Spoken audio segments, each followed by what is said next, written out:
اور اللہ محدود نہیں ہے۔ دوسری سلبی صفت یہ ہے کہ اللہ دکھائی بھی نہیں دیتا، اللہ نظر نہیں آتا۔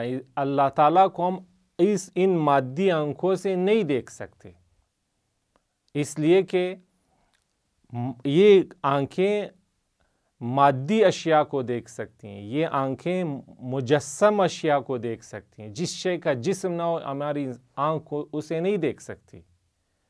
دنیا میں بہت ساری چیزیں ہیں جنہیں ہماری آنکھ نہیں دیکھ سکتی، جیسے بعض روشنی میں چند ایسے کلرز ہیں جو ہم نہیں دیکھ سکتے، الٹرا وائلٹ روشنی، اسے ہماری آنکھ نہیں دیکھ سکتی، یا انفراریڈ ایک روشنی ہے لیکن وہ انسانی آنکھ ڈیٹیکٹ نہیں کر سکتی، تشخیص نہیں دے سکتی۔ ہم ہوا کو دیکھ نہیں سکتے، ہوا موجود ہے، گرچہ ہاتھوں سے محسوس کر سکتے ہیں لیکن آنکھوں سے نہیں دیکھ سکتے، اس لیے کہ آنکھ محدود ہے۔ آنکھ فقط بعض مجسم و مادی اشیاء کو دیکھ سکتی ہے۔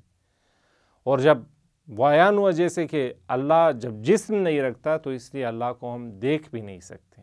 یہ نہ دیکھنا یہ بھی اللہ کی ایک سلبی صفت ہے کہ ہم اللہ کو نہیں دیکھ سکتے، گرچہ اللہ ہر جگہ موجود ہے لیکن ہماری مادی آنکھوں میں وہ طاقت نہیں کہ ہم اللہ کو آنکھوں سے دیکھ سکیں۔ گرچہ ہم اللہ کو تسلیم کر سکتے ہیں، اللہ کے آثار دیکھ کر، اللہ کے آثار کا مشاہدہ کر کے ہم یہ یقین حاصل کر لیتے ہیں کہ اللہ ہے، اور اللہ کو روح کے ساتھ محسوس بھی کیا جا سکتا ہے، لیکن یعنی عقل کی آنکھ سے اللہ کو ہم دیکھ لیتے ہیں لیکن مادی آنکھوں سے اللہ دکھائی نہیں دیتا ہے۔ اللہ کی تیسری سلبی صفت یہ کہ اللہ لامکان ہے، اللہ کا کوئی مکان اور محل نہیں ہے، کوئی جگہ نہیں جہاں پر اللہ موجود ہو، کوئی خاص جگہ، کوئی محدود جگہ۔ اللہ ہر جگہ ہے، لامحدود ہے، لیکن کوئی خاص مکان نہیں ہے۔ اللہ کے بارے میں یہ نہیں کہہ سکتے کہ اللہ اس مکان میں، فقط اس گھر میں، اس سے باہر نہیں ہے، یہ نہیں کہہ سکتے۔ چونکہ جس چیز کا کوئی مکان ہو، جس چیز کا کوئی محل وقوع ہو، وہ شے اسی حد تک محدود ہوتی ہے، اس مکان سے، اس کی حدود سے باہر نہیں ہوتی۔ تو اللہ کا بھی اگر کوئی خاص مکان ہو اور اس معنی میں کہ اللہ فقط وہیں پر ہو تو اس سے اللہ کی محدودیت لازم آئے گی، اور عقل کہتی ہے کہ محدود شے کبھی بھی خدا نہیں ہو سکتی، اللہ نہیں ہو سکتی، اللہ کے لیے یہ ایک نقص ہے، پس اللہ مکان بھی نہیں رکھتا ہے۔ اللہ کی سلبی صفات میں ایک اور صفت یہ کہ اللہ کسی شے میں حلول نہیں کرتا۔ حلول کا معنی نہیں جس طرح ہم ایک شے کو کسی اور شے میں ڈال دیتے ہیں، جیسے ہم پانی جگ میں ڈالتے ہیں، اس کو حلول کہتے ہیں۔ تو اللہ کسی چیز کے اندر موجود نہیں ہے، گرچہ اللہ تعالیٰ نے ساری کائنات بنائی ہے لیکن ان اشیاء کے اندر، اس معنی میں جیسے کہ مادی اشیاء ایک دوسرے کے اندر ہوتی ہیں، اللہ اشیاء کے اندر نہیں ہے، گرچہ کہ اشیاء اللہ کی ہی مخلوقات ہیں اور اللہ محدود ہے، لیکن یہ اشیاء اللہ کے ساتھ یکجا نہیں ہے کہ اللہ ان کے اندر پایا جاتا ہو۔